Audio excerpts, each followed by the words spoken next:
కొన్ని పదాలు ఎవరి నోటి నుంచి అయితే వినకూడదు అనుకుంటామో, కొన్ని పదాలు ఎవరి నోటి నుంచి వింటే సభ్య సమాజం కూడా తలదించుకుంటుందో, అలాంటి పదాలు ఈరోజు పులివెందుల ఎమ్మెల్యే గారు జగన్మోహన్ రెడ్డి గారి నోటి నుంచి వస్తూ ఉంటే ఈరోజు ప్రజాస్వామ్యమే సిగ్గుపడే పరిస్థితులు ఈరోజు కనిపిస్తూ ఉంది. 5 సంవత్సరాల విధ్వంస పరిపాలన, గత 5 సంవత్సరాల విధ్వంస పరిపాలనలో ఆర్థిక నేరగాల దగ్గర నుంచి ఆకు రౌడీల వరకు ప్రతి ఒక్కరికి కూడా ఒక రాజకీయ ముసుగనదేసి ఈ రాష్ట్రాన్ని సర్వనాశనం చేసి అత్యాచార ఆంధ్రప్రదేశ్గా మార్చి, గంజాయి ఆంధ్రప్రదేశ్గా మార్చి, దేశంలోనే మన ఆంధ్రప్రదేశ్ పరువు తీసిన ఈయన ఈరోజు బయటకు వచ్చి ఈ 5 నెలల కాలంలోనే ఏవో జరిగిపోయినాయి అన్నట్టు మాట్లాడటం, ఈ 5 నెలల కాలంలోనే ప్రజాస్వామ్యాన్ని కూనీ చేసేసారని చెప్పి ఆయన మాట్లాడటం వింటూ ఉంటే ఒకవైపు నుంచి విడ్డూరంగా ఉంది, ఒకవైపు నుంచి ఆయన నోటి నుంచి రాని పదాలు, రాకూడని పదాలు ఆయన నోటి నుంచి వస్తూ ఉంటే ప్రజలు కూడా ఇబ్బందులు పడే పరిస్థితి ఈరోజు కనిపిస్తూ ఉంది. నేనేమంటానంటే ఈరోజు లిటరల్లీ చెప్పాలంటే ఒక ముసలి కన్నీరు కార్చినట్టుగా ఈరోజు మాట్లాడే పరిస్థితి ఈరోజు కనిపిస్తూ ఉంది. లా అండ్ ఆర్డర్ గురించి, అదేవిధంగా ప్రజాస్వామ్యం గురించి, ప్రజాస్వామ్యాన్ని కూనీ చేశారనే మాటల గురించి ఆయన ప్రస్తావిస్తూ ఉంటే ఆయన హయాంలో అసలు యాక్చువల్గా ఏం జరిగిందన్నది విషయాన్ని ఆయన మర్చిపోయినా ప్రజలు మర్చిపోయే పరిస్థితులు లేరు. దానికి సంబంధించి నిన్ననే ఒక మాజీ మంత్రి కూడా ప్రెస్ ముందుకు వచ్చి మేము తప్పులు చేసాము, మేము తప్పులు చేయబట్టే 11 సీట్లు మాకు వచ్చినాయి అని చెప్పి సాక్షాత్తు ఒక మాజీ మంత్రి నేను ఒక ప్రెస్ మీట్లో కూడా బట్టి మాట్లాడిన సందర్భాన్ని కూడా మీకు గుర్తు చేయాలి. ఈరోజు ప్రజాస్వామ్యాన్ని కూనీ చేశారని మమ్మల్ని ప్రశ్నించే ఈ జగన్మోహన్ రెడ్డి, ఎమ్మెల్యే జగన్మోహన్ రెడ్డి గారు ఒక్కసారి తమరు 5 సంవత్సరాల పరిపాలనా కాలంలో తమరు విధ్వంసాలు ఎన్ని సృష్టించారు, ఎంతమందిని అమాయకుల్ని బలి తీసుకున్నారు, ఎంతమందిని మీరు రాజకీయ ముసుగులో నేరస్తుల్ని ప్రేరేపించి ఆర్థిక ఉగ్రవాదుల్లాగా రాజకీయ ఉగ్రవాదుల్ని అంటే నేరస్తుల్ని రాజకీయ ముసుగులో పంపించి ఎంతమంది మీద నీచమైన పోస్టులు పెట్టించారు, ఎంతమందిని అత్యాచారాలు జరిగినాయి, ఎంతమంది మీద హత్యలు జరిగినాయి. ఈరోజు లెక్కలు తీస్తూ ఉంటే ఆ రోజు చెప్పాను, ఈరోజు చెప్తున్నా. లాస్ట్ 5 సంవత్సరాల్లో దగ్గర చూసుకుంటే నేషనల్ క్రైమ్ రిపోర్ట్ ప్రకారం చూసుకున్నా కూడా దగ్గర ప్రతి 8 గంటలకి ఒక అత్యాచారం, ఒక హత్య జరిగేది. ప్రతి 2 గంటలకి మహిళ మీద దాడులు జరిగేవి. ప్రతి 10 గంటలకు ఒకసారి చిన్నారుల మీద అత్యాచారాలు జరిగే పరిస్థితి కనిపించింది. ఆ రోజు మాట్లాడని, ఆ రోజు నోరు విప్పని ఈ పులివెందుల ఎమ్మెల్యే ఈరోజు అసలు ఏ అధికారం ఉందని ఈరోజు బయటకు వచ్చి మాట్లాడుతున్నావు, నీకు ఏ అర్హత ఉందని మాట్లాడుతున్నావు.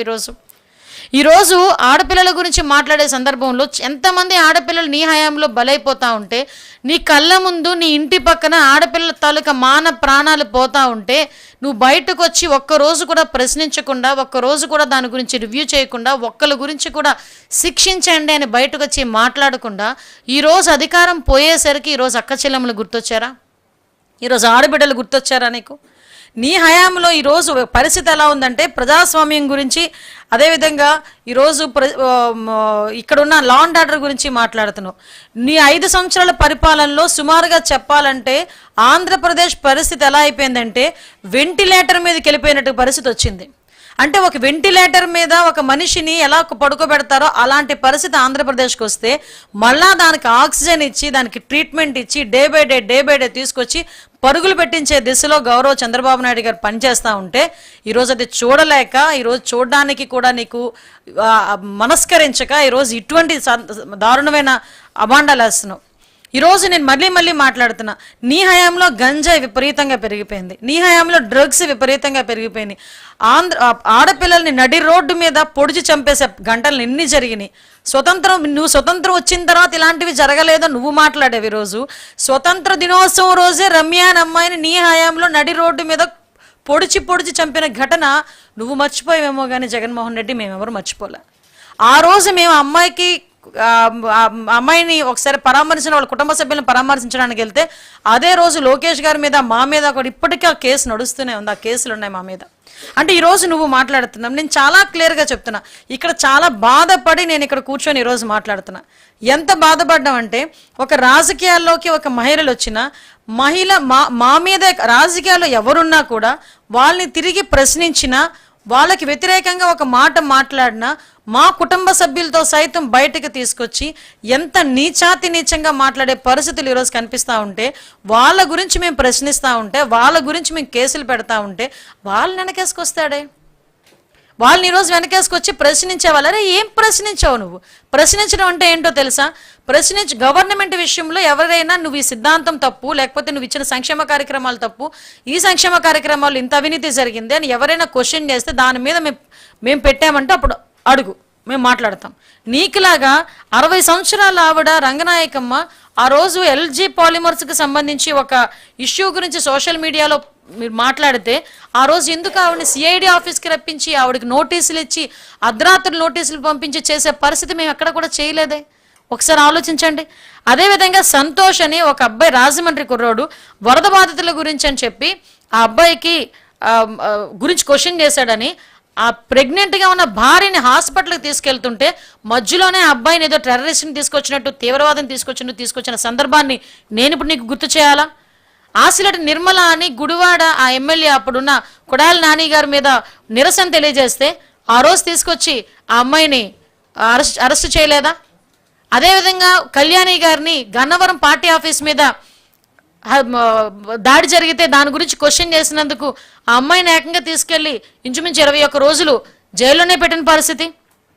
అదేవిధంగా మనకి బొబ్బూరు వెంగళరావు అని ఒకతను. ఇలాంటివి చూసుకుంటే 1,00,000 మంది. ఇవే కాదు, మీ తాలూకా పైత్యం ఎంతవరకు పెరిగిపోయిందంటే అప్పుడు అమరావతి మహిళా రైతుల గురించి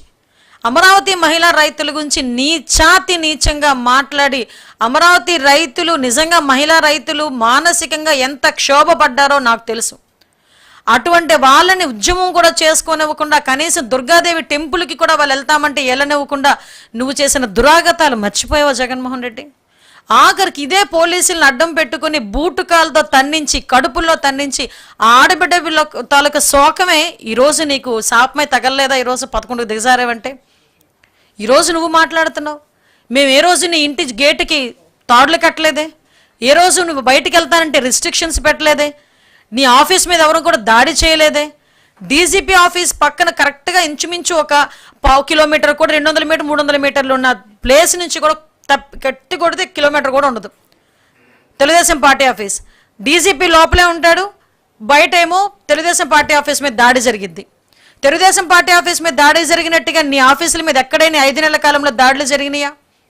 చంద్రబాబు నాయుడు గారు బయటికి వెళ్తే చలో ఆత్మకూరు అని చెప్పేసి ఆ రోజు నినాదం ఇస్తే ఇంటికి వచ్చి తాడులు కట్టిన పరిస్థితి నువ్వు మర్చిపోయావు, తాడులు కట్టించిన పరిస్థితి నువ్వు మర్చిపోయావా?